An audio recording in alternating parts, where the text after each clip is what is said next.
কিছুদিন আগে আমি ক্লে দিয়ে একটা কাজ করছিলাম। একটা ছোট ব্রাশ হোল্ডার টাইপের বানাইছিলাম। কারণ পেইন্ট করতে যেয়ে দেখা যায় যে সবসময় আমার ব্রাশটা আমি টেবিলের উপরেই রাখি আর টেবিলের উপরেই রং দিয়ে মাখামাখি হয়ে যায়। তো এই ক্লেটাও কিন্তু আমি বাসায় বানাইছিলাম ওয়াল পুট্টি পাউডার দিয়ে। সেটাই তোমাদের সাথে শেয়ার করছি। আর ভিডিওটা শেয়ার করতে, করতে চলো একটা মজার কাহিনী বলি। মানে এটা মজার কাহিনী না দুঃখের কাহিনী আমি জানি না। তো তোমরাই ডিসাইড করবা এটা কিসের কাহিনী। তো আমি পেজ খোলার অনেকদিন আগে থেকেই প্রায় মোটামুটি ১ বছর আগে থেকে YouTube এ কনটেন্ট বানাইতাম। তো এখন পেজ খোলার পরে আমি হচ্ছে মানে আমার বিজনেসের জন্য পেজের লিংক অ্যান্ড WhatsApp নাম্বার সবকিছুই হচ্ছে আমার রিভিল করা YouTube এ, হ্যাঁ? তো YouTube থেকে এরকম অনেক হয় যে আমার কাজের ভিডিও দেখে অনেকে হচ্ছে মেসেজ দেন, প্রোডাক্ট নিতে চান। আবার অনেকে শুধুমাত্র নিজে বানাবেন বা নিজে বিজনেস করতে চান। এজন্য আমাকে মেসেজ দেন যে, "আপু কিভাবে কই থেকে কি করব, কি শুরু করব?" আ মানে জানতে চায় যে উনারা কিভাবে শুরু করতে পারে বা আমি প্রোডাক্ট কোত্থেকে আমি হচ্ছে ম্যাটেরিয়ালস আনি এসব জানতে চায়। তো আমার যতটুকু জানা আমি তাদেরকে বলে দেই। হ্যাঁ, আমি যতটুকু পারি হেল্প করি। তো ঐরকমই একজন আপু একবার আমাকে মেসেজ দিয়ে মানে জানতে চাইলেন যে উনি হচ্ছে এই বিজনেস করতে চান। তো উনি কোত্থেকে কি পাবেন আর কিভাবে কি করতে হয় আমি যেন তাকে শিখায় দেই।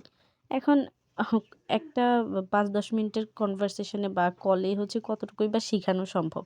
আমি যতটুকু টুকটাক তাকে বলা যায় যে এই জায়গা থেকে আপনি ম্যাটেরিয়ালস নিতে পারেন সেটা জানাই অ্যান্ড হচ্ছে কিছু ছোটখাটো বিষয় আমি তাকে বলি যে, "এভাবে আপনি করতে পারেন।" তো উনি আমাকে বলে যে, "ঠিক আছে, আমি আমার কোনো দরকার পড়লে কি আপনাকে নক দিতে পারি?" তো আমি তাকে বলি যে, "ঠিক আছে, নক দিয়েন, সমস্যা নাই।" গেল একদিন ১ম দিন এরকম কথাবার্তা। তো এর কিছুদিন পর আপু আমাকে একদিন কল দিলেন। কল দিয়ে জিজ্ঞেস করছে যে, "আমার বাসা কোথায়?" এখন আমাদের লোকেশনটা তো হচ্ছে গাজীপুরে। তো ওই আপু মেবি সিলেট অথবা মানে দূরে কোথাও থাকে। তো উনি আমাকে জিজ্ঞেস করছে গাজীপুর যেহেতু আমরা একদম মানে টঙ্গীতে আরকি উত্তরার পাশে। তো উনি জিজ্ঞেস করছে যে উত্তরা আ এত নং মানে সেক্টরে একটা কাজের এরকম আমি বিজ্ঞাপন দেখছি যে এখানে এরকম ট্রেনিং দেওয়া হয়। কোনো একটা কাজের ট্রেনিং হয়তোবা আমি বলতে পারি না সঠিক এখন মনে পড়ছে না কোন কাজের ট্রেনিং।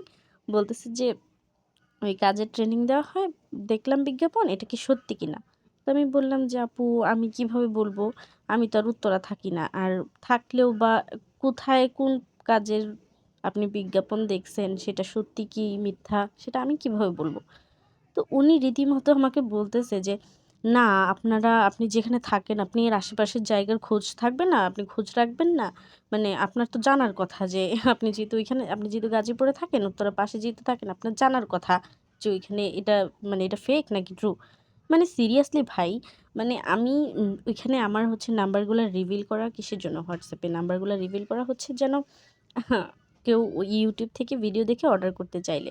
তারপরেও সেখানে আপনারা হেল্প নেওয়ার জন্যও মাঝে, মাঝে মেসেজ করেন।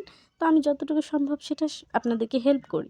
তার মানে তো এই না যে কোথায় কি ট্রেনিং দিচ্ছে সেগুলো আমি জানবো এবং আমি সেগুলা মানে খোঁজ নিয়ে যেয়ে আপনাকে জানাবো।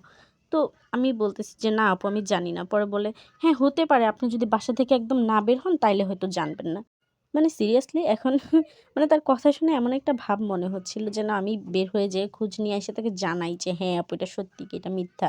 তার উপর ঠিকঠাক মতো উনি বলতেও পারছিলেন না যে এটা কিসের ট্রেনিং বা কি। এখন কোনো একটা পেজ থেকে যদি কোনো বিজ্ঞাপন দিয়ে থাকে ট্রেনিং এর, আমি না দেখে কিভাবে বলব যে ওই কা ওই কাজটা সত্য না মিথ্যা? সিরিয়াসলি আমার বলতে হাসিও আসছে, আবার ভেবে দুঃখও লাগতেছে উনার মানে কি বলবো আর? যাই হোক পরে আমি বলে দিছি যে, "না, আমি বাসা থেকে বেরোই না একদমই। এজন্য আমি জানি না।" এই ছিল আমার আজকের কাহিনী। আর আমার আজকের ক্লে এর ক্রাফটটা তোমাদের কেমন লাগছে জানাতে ভুলো না। টাটা।